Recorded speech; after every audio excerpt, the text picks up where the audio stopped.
Yeah. Is it right, by the way, that in China people don't actually drive? They don't go in for long drives. That people Yeah. prefer railways and Uh-huh. the trains and the aircraft, and Yes. that Yes. it's this is why electric cars make so much sense in China, because Yeah. they're basically for urban use.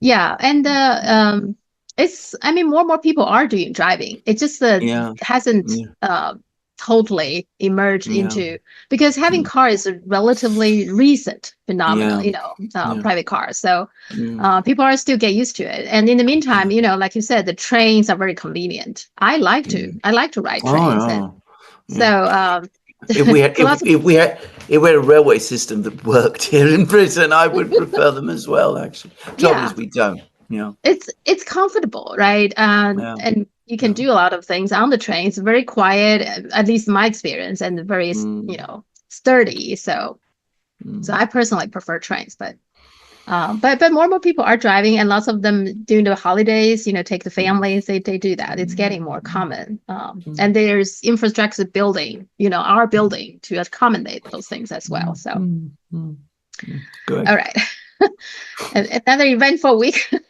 Always, always. Well, the world is an eventful place, actually. So, So there we go. As I all said, right. China is the oasis of calm Yeah, in the I middle of agree. this swirling sea of, Uh-huh. I mean, all this Yeah, goes on all around, but China remains stable and steady, yeah. carries on doing what it's doing. Everyone else going mad all around it, but they seem to be. Are we going to touch on Kishida stepping down?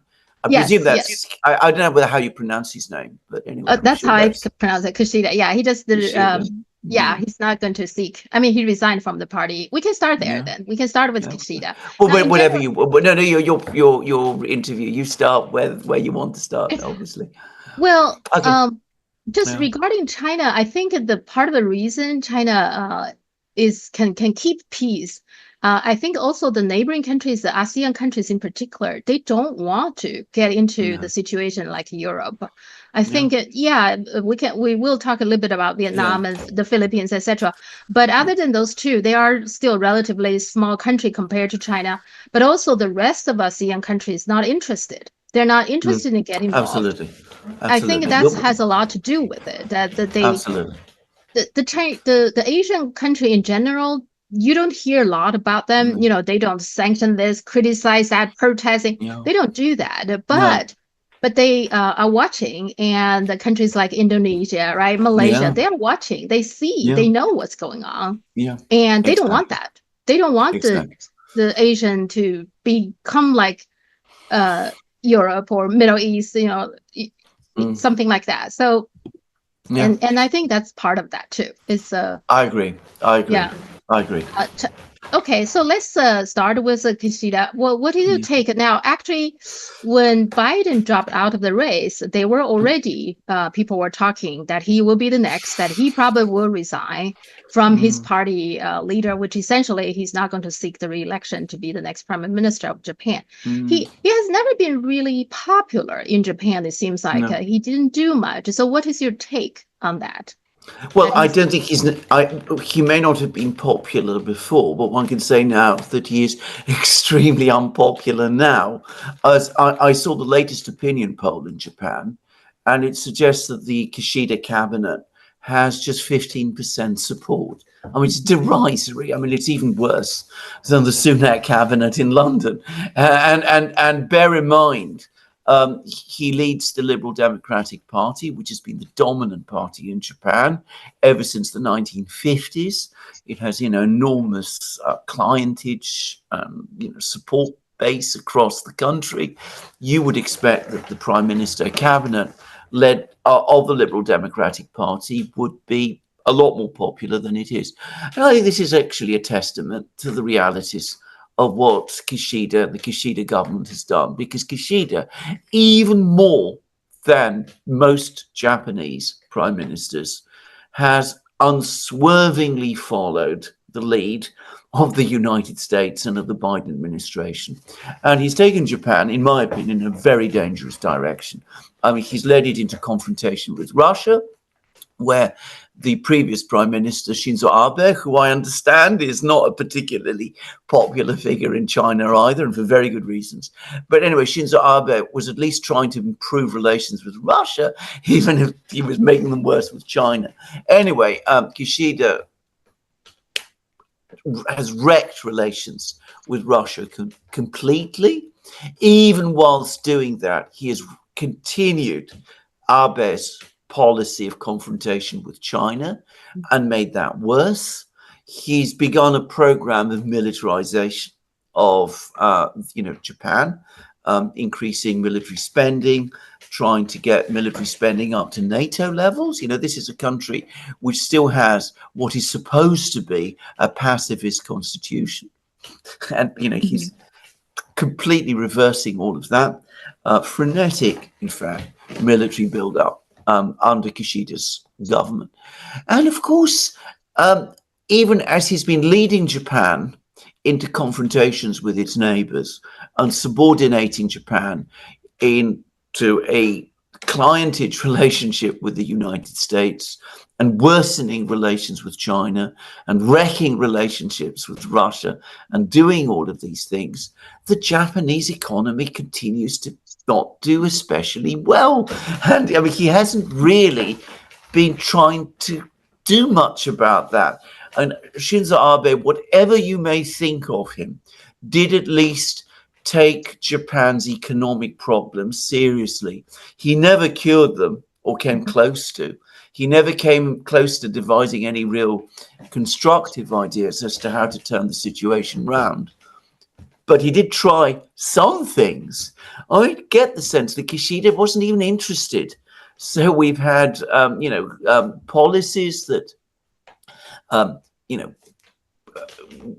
trying to reduce interest rates and then increase interest rates, fiscal policies, which again make no very great sense. The economy continues to remain very sluggish. There's no sign that its long-term erosion, its decline, is being reversed in any serious way, to the extent that we ever hear about anything being done in Japan, like Japan's attempts to get back into semiconductors. It all looks like it's basically another attempt to pursue the confrontation with China, rather than to do anything to correct the underlying problems of Japan's economy. And you hear that Japan's population is getting older. The Japanese people have fewer and fewer children, in fact, very few children. And, one gets the sense of a country that is in a bad way, or at least feels itself to be in a bad way. The good times have passed, and a prime minister who really wasn't interested in solving its problems, but was instead following the policies of the United States. I'm going to quickly say, I think there is a solution to Japan's problems. And I don't think it's a difficult one. I think, in fact, it's a very obvious one, which is that Japan works closely and successfully with its neighbors. That instead of pursuing a policy of confrontation with China, it develops relations with China. I remember back in the 1980s and 90s when Japan was at the forefront of investing in China and developing, businesses and doing all kinds of things together with China. And it could do that too. And, it could develop good relations with Russia, continue to import its energy from Russia, get reliable energy, just like Germany used to do. Yeah. So, I mean, there is an alternative policy, one which, combined with an intelligent, strategic industrial policy, such as Japan once knew how to do, I think it could turn the situation around and give the Japanese people that sense of hope that might start making them feel more confident about their country, deciding to bring up families again, doing those sort of things. But instead, Kishida, like most of the members of his party and the Japanese elite, seems stuck in this sense of psychological dependence on the United States, which leads him to just carry on following American orders, even as these make Japan's situation worse and worse. Well, some people I mean, we always go back to this question. Does the Japanese leader willingly to, worsen their relationship with China? Or they have to because US wants them to do so.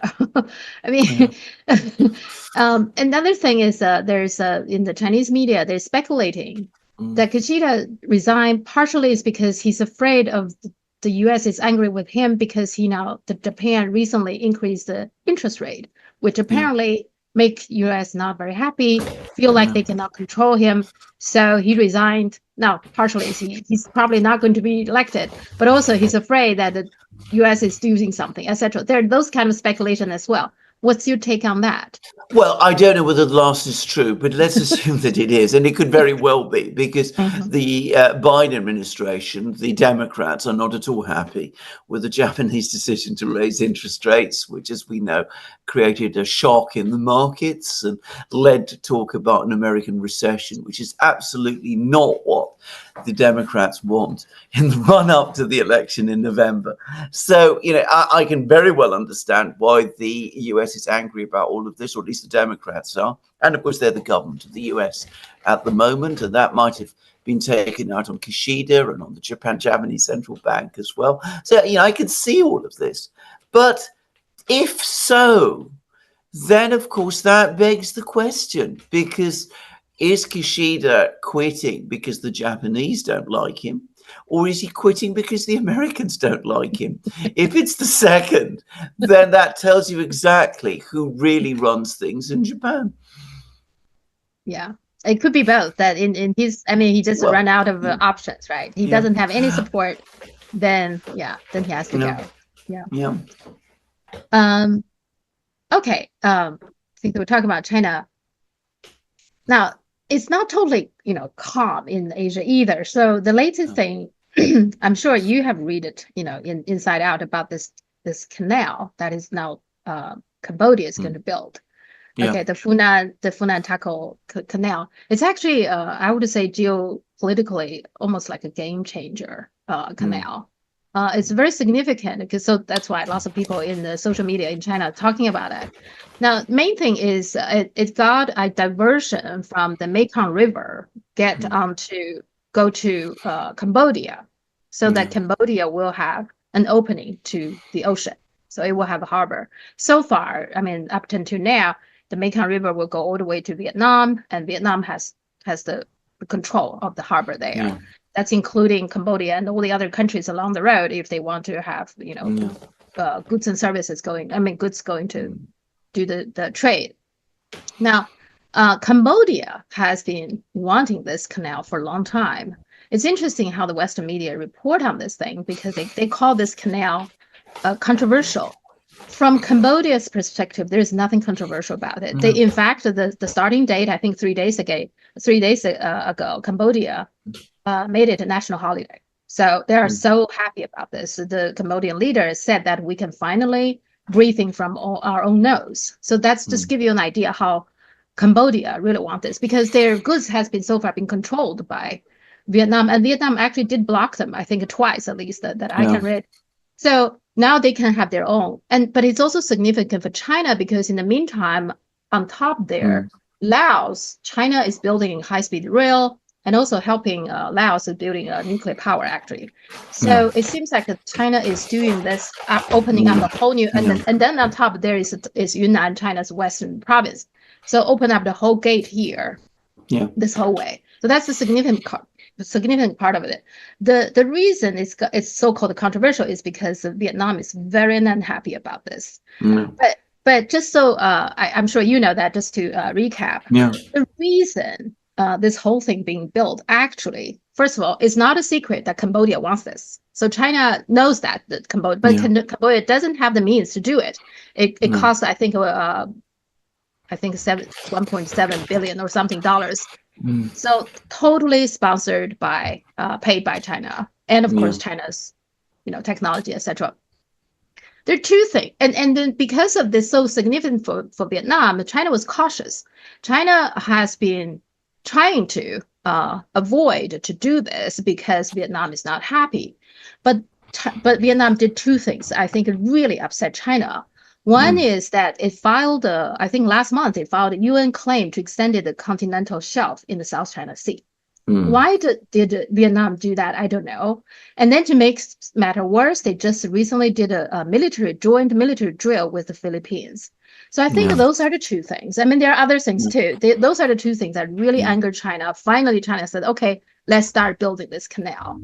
What is your take on the whole thing? Well, I think you've described it all very well. I mean, there's nothing very much I can add. Firstly, it's an economic project. So I don't really see why it should threaten the Vietnamese. If there's going to be a canal built, canals tend to be good things. Can I just say, to give an example, Turkey, which has a very complicated relationship with Russia, has a project to build a canal around the Dardanelles. Dardanelles is this, the straits that goes from the Black Sea into the Mediterranean, and of course the Dardanelles is a very sensitive point from a Russian point of view because the Russians don't like to have Western warships going into the Black Sea through the Dardanelles. There is a treaty between not just in China, not just to Russia and Turkey, but many different countries, which regulates how warships can move through the Dardanelles. And the Russians were very, very worried when the Turks said they wanted to build this canal, that the canal would not be covered by this treaty, and because Turkey is a NATO country, that it would enable Western warships to enter the Black Sea and circumvent, if you like, the regulations that were there. And there was a lot of concern on the Russian side, and there was discussions about this between the Russians and the Turks. And eventually, the Russians said, "Okay, look, you've given us the reassurances we need. It's a commercial, economic project. It doesn't appear to have strategic significance, so we're going to let it go." Now, in the event, the Turks have not moved ahead with it. But it seems to me that looking at this project that the Cambodians are um, building or wanting to build, it's a commercial project. Mhm. So what's the problem? Why is this issue? I mean, why is Vietnam unhappy about Cambodia developing its economy in the way that it is? Now, I'm going to give a guess, and this goes back to colonial times, which is, of course, this whole territory used to be Cambodia, Laos, and Vietnam. Used to be part of what was called French Indochina. The French were the colonial power, and I think they ran everything, if I'm correct, from Hanoi. That was the French colonial capital. And of course, they did what all colonialists did. They didn't reflect the historic and national boundaries. And when the movement that began in Vietnam for independence from the French took form, it was specifically an Indochina movement. They wanted to keep this whole region together, with Hanoi still at the center of it. And of course, Laos had good relations with Vietnam, and Cambodia, for a very long time after the wars with the Americans, became in effect a satellite of Vietnam. And I think to some extent has continued to be until fairly recently. And I suspect that what worries the Vietnamese is that with this canal project, Cambodia will develop its economy, it will become less dependent on Vietnam, it will develop its own independence and its own independent identity. And the Vietnamese will lose influence over Cambodia, and particularly lose influence over Cambodia to China, which is the colossus in this region. And way back in the 70s and 80s, I remember that there was a kind of duel for influence, specifically in Cambodia, between Vietnam and China. To my mind, all of this is out of date. It's completely out of date thinking. I mean, there's no possibility now of creating an Indochina system. I Mhm. mean, that collapsed with the French. It was never viable. Um, Laos has an independent identity. Cambodia has an independent identity. Probably Cambodia would want good relations with Vietnam anyway. If the Vietnamese wanted good relations with Cambodia, there's no reason why there shouldn't be independent relations. And I think ultimately, if Cambodia becomes prosperous and rich, it's a small country. It's no conceivable threat Mhm. to Vietnam, which is a much, much bigger country. And I don't think that there's any sense in which economic development in Cambodia is going to lead to a growth of Chinese influence there or anything of this kind. I suspect we're looking at people in Hanoi, old guard figures from the past. There's still apparently quite a few of them. They remember these old quarrels and all these old battles, and they're clinging to them a little. I suspect that there's been a change of leadership, as you probably know, in Yeah. Vietnam. I suspect that as time passes, all this will iron out. But I think this is probably the history of it. And I think somehow this thing caught Vietnam a little bit off guard. I think, Yeah, like you said, that Vietnam probably overly confident that this will never been built, even yeah, though this has been talked from yes, Cambodia's perspective, has been talked a long time. So there's yes, no secret Cambodia wants this to happen, and Cambodia cannot do it by itself. It needs China to do this. yes, And now, in that case, if you were the Vietnamese, you should know that China has this card, and that could be very in a way detrimental in Vietnamese eyes because they used to have the monopoly because the Mekong yeah, River goes out to the sea, and now there's yes, another opening. So that yeah, I think is very much worrying them. Plus, they divert water also goes to this yes, canal. Depends on how yes, deep the canal is, and yeah, that part of Vietnam agriculture surrounding the Mekong River is very important. So the two things varies Vietnam. But if yeah, that's the case, Vietnam shouldn't be upsetting China like that, right? no. Should why do this Vietnam doing things to they know will anger China? Because and this is another aspect of Vietnam. I mean, by the way, just to touch on all these economic things, Vietnam has a booming economy. I mean, it's Hmm. growing very, very fast. Partly it's growing so fast because it's got good relations with China itself.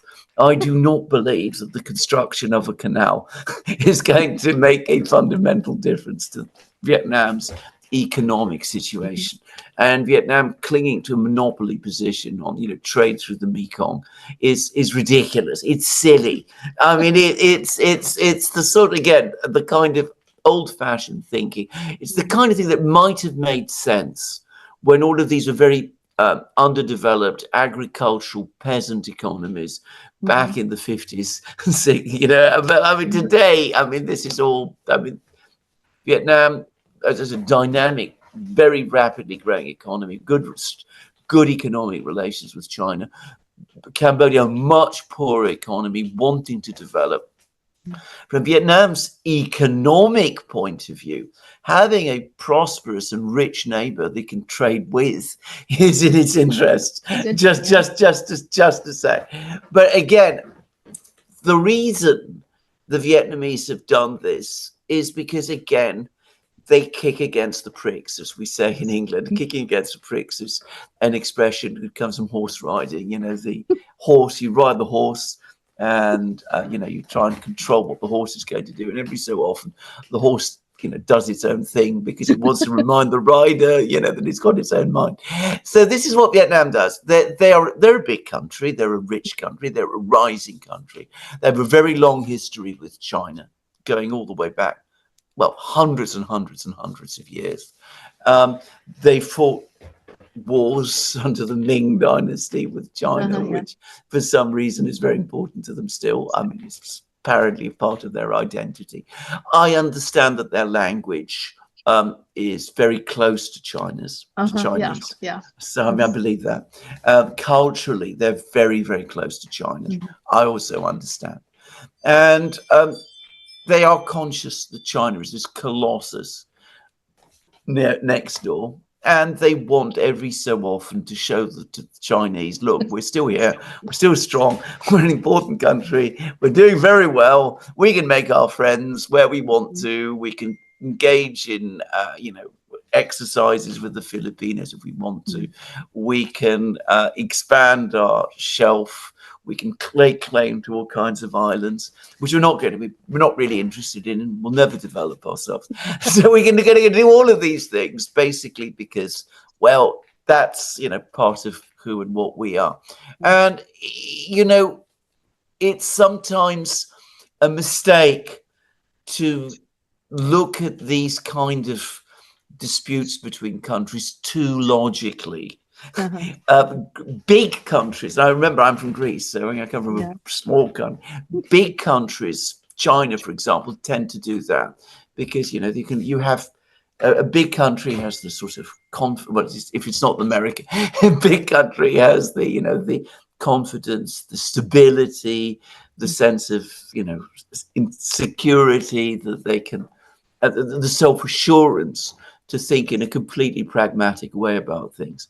But smaller countries, particularly if they're close to very big ones, sometimes feel that they have to assert themselves in ways. And I think this is what the Vietnamese are doing. I think this will only go so far, by the way. I think that the Vietnamese eventually, because I've met Vietnamese, and they're very intelligent people. They're very big community here in London, for example. I think they do not want to get drawn ultimately into major superpower conflicts either. So yes, they will push back against China in some way. There'll be this constant game of niggling and harassment.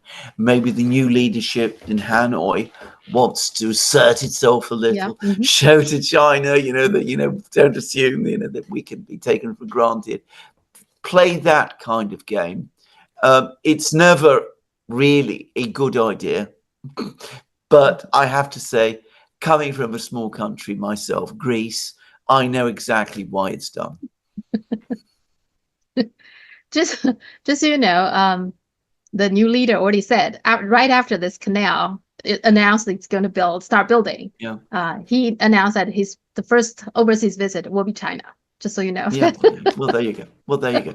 So exactly. So he has to. He knows at some level. He knows that he has to maintain the good relationship with China, and China is just too important to Vietnam. And again, maybe once upon a time, in Chairman Mao's day. I don't know this for a fact, but maybe back in the 60s, there was real reasons to think in Vietnam that China wanted some kind of preeminence in Vietnam. But again, this is old, outdated things. Nobody in Beijing thinks like that anymore. They want good relations. They want stable relations with their neighbors. And Vietnam is an old country as well. It's a country which the Chinese know very well. The Chinese, by the way, gave Vietnam an enormous amount of assistance during the war with the Americans. And I think in the end, they'll find their way out. And that also shows you the different ways of handling conflict. Vietnam did something China really not very happy, but instead of, aircraft carriers will come, China just said, okay, we'll build a canal in your neighbor country. Well, or sanctions or something of that kind, all that sort of thing. Well, exactly. Well, again, this is the self-confidence of a big, very, very big, very old country with a huge tradition of statecraft behind it. Yeah, and that explains we're talking about why China and Asia still can be peaceful, because China handling things differently. I think exactly.